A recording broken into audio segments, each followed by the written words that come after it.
Ce vendredi 8 avril, en fin d'après-midi, SpaceX lançait une nouvelle fois avec succès sa capsule Dragon Crew, exemplaire baptisé Endeavour, pour la mission Axiom 1, première mission vers l'ISS entièrement touristique d'ailleurs, qui emmenait les touristes Michael Lopez Alegria, Larry Connor, Mark Patty et Ethan Stibb vers la Station spatiale internationale.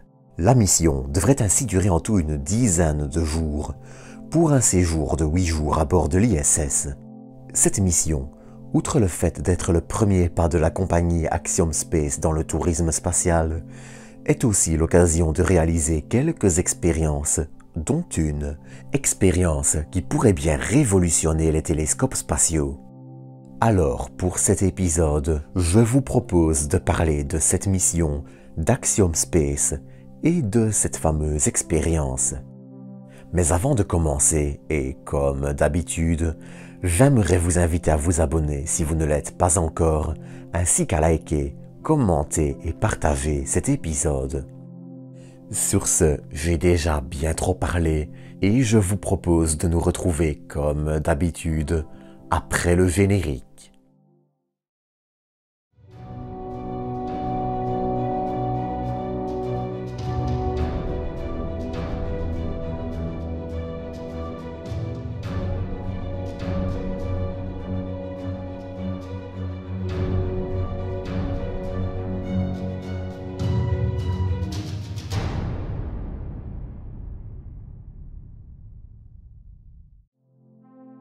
Axiom Space. Si vous suivez un peu l'actualité spatiale, ou du moins l'aspect touristique, vous avez probablement déjà entendu ce nom à quelques reprises, y compris dans les médias non spécialisés. Il faut dire qu'Axiom Space est une compagnie dont les projets font assez bien parler d'eux. Fondée en 2016 par Michael Suffredini, chef du programme de l'ISS à la NASA de 2005 à 2015, la compagnie se spécialise en effet dans le vol spatial touristique. En gros, son travail consiste à signer des contrats avec des compagnies proposant des vols habités afin d'envoyer des touristes. Mais au-delà de ça, la compagnie vise aussi le développement d'une station spatiale privée dédiée au tourisme. Dans ce contexte, elle a obtenu, en 2020, un contrat pour envoyer un premier module vers l'ISS. Ce premier module sera placé au port d'amarrage avant du module Harmony, entraînant la relocalisation de PMA-2 et IDA-2. Par la suite, 3 autres modules devraient s'y ajouter avant que les 4 modules ne se séparent de l'ISS à la fin de sa vie pour devenir alors une station spatiale autonome. Si ce sera un succès ou pas, ça, seul l'avenir pourra nous le dire. Mais au-delà d'être une mission purement touristique, Axiom 1 permettra aussi de réaliser quelques expériences scientifiques.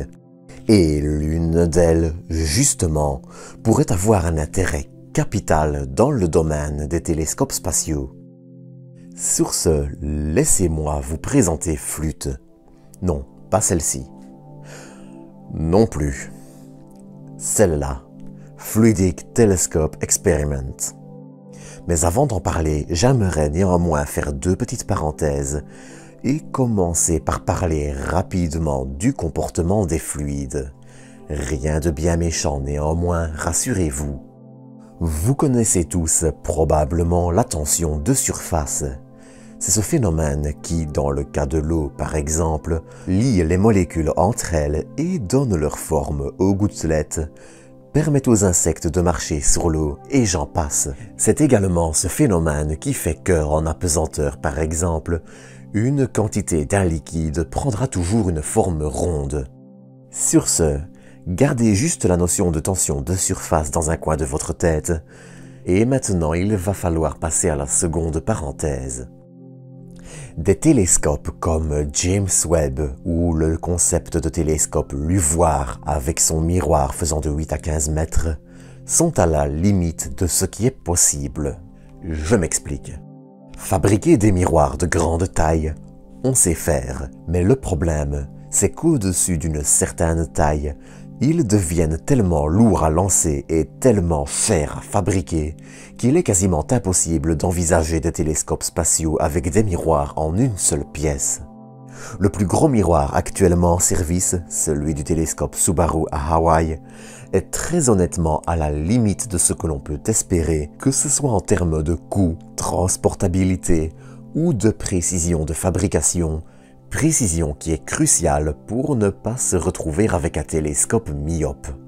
Et même la coiffe d'un Starship, avec ses 9 mètres de diamètre, limite malgré tout les options, d'autant qu'autour du miroir, il faut encore construire tout le télescope. Une coiffe de 9 mètres ne signifie donc pas un miroir d'autant. Pour ça, la solution qui est de plus en plus exploitée, sur Terre comme dans l'espace, c'est le miroir segmenté. Elle permet à la fois de réduire les coûts du miroir et d'en augmenter la taille en le pliant dans un lanceur. Mais là aussi, les tailles ne sont pas infinies. Or, si l'on veut atteindre des miroirs de 20 mètres, 30 mètres ou même 100 mètres dans l'espace, il n'existe pas de solution à ce jour, excepté éventuellement le fait de mettre les données de plusieurs télescopes ensemble pour former un miroir virtuel qui reste néanmoins très loin de la qualité d'un vrai miroir, tout en offrant néanmoins une nette amélioration des données. Pourtant, des télescopes géants pourraient permettre d'espérer, peut-être, distinguer enfin des exoplanètes, rechercher des objets extrêmement petits ou lointains dans le système solaire, étudier mieux que jamais notre univers et encore bien d'autres aspects. Et c'est ici qu'intervient FLUT. FLUT est une expérience conjointe entre la NASA et l'Institut de technologie israélien. Cette expérience vise, en effet, à produire des miroirs liquides dans l'espace. Alors je parle de miroirs, mais cela marche aussi pour des lentilles et plein d'optiques de formes et de tailles différentes. L'idée, c'est qu'avec un fluide que l'on peut choisir de solidifier après, on peut obtenir des optiques de qualité irréprochable, puisqu'en microgravité, la tension de surface permet au fluide d'avoir une forme presque, voire totalement, parfaite. Ainsi, cette technologie, qui a déjà été testée en laboratoire mais a besoin de la pesanteur de l'ISS, pourrait tout simplement révolutionner le monde de l'optique, que ce soit dans le milieu des télescopes spatiaux ou du médical. Cette expérience, qui sera réalisée par l'astronaute privé israélien Eitan Stib, pourrait en théorie permettre dans un futur relativement éloigné, sur quelques décennies probablement, des télescopes spatiaux au miroir se fabriquant dans l'espace. Alors bien sûr, entre l'environnement pressurisé de l'ISS et le vide spatial, il y aura encore un énorme cap à franchir dans le contrôle du liquide, mais cette technologie aurait l'avantage de nous offrir, par exemple, la possibilité de directement imager une exoplanète et sa surface. Et l'intérêt scientifique est, je crois, suffisamment élevé pour que, si tout se passe bien, la recherche continue dans ce domaine. Une fois les lentilles fabriquées dans l'ISS, où l'expérience est actuellement stockée en attendant de servir, elles seront ensuite ramenées sur Terre pour tester leur qualité. En résumé, la technologie du miroir liquide pourrait révolutionner l'astronomie et le monde de l'optique. Et, même si la technologie n'en est encore qu'à ses débuts, elle sera, je crois, assez intéressante à suivre. Si elle implique plein de développements technologiques, pour pressuriser, stocker et déployer le liquide par exemple, elle pourrait aussi avoir plein d'avantages et représenter, comme je l'ai déjà dit je crois, une avancée majeure dans plein de domaines. Enfin, pour terminer, en gardant certains composants dans leur état liquide, on peut aussi envisager de modifier leur forme au fur et à mesure du besoin. Si les possibles implications de telles avancées restent encore difficiles à prédire, nul doute que des optiques, miroirs comme lentilles modulables sauront trouver leur public. Pour terminer, Même si elle en est aussi très éloignée, cette technologie n'est pas non plus sans rappeler certains concepts qui ont quand même donné quelques résultats de miroirs de mercure liquide mis en rotation et qui ont été testés dès le milieu des années 80, aboutissant au début des années 2000 sur des télescopes comme le Large Zenith Telescope, dont il faudra aussi définitivement parler un jour. En attendant, c'est ici que je vous propose de nous quitter pour aujourd'hui.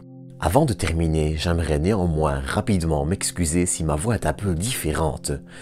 J'ai en effet un petit mal de gorge en enregistrant cet épisode, et malheureusement ça se ressent un peu. Sur ce, je vous donne rendez-vous dans quelques jours pour une nouvelle vidéo, et d'ici là, prenez soin de vous, prenez soin des autres, et à très bientôt pour de nouvelles doses d'espace.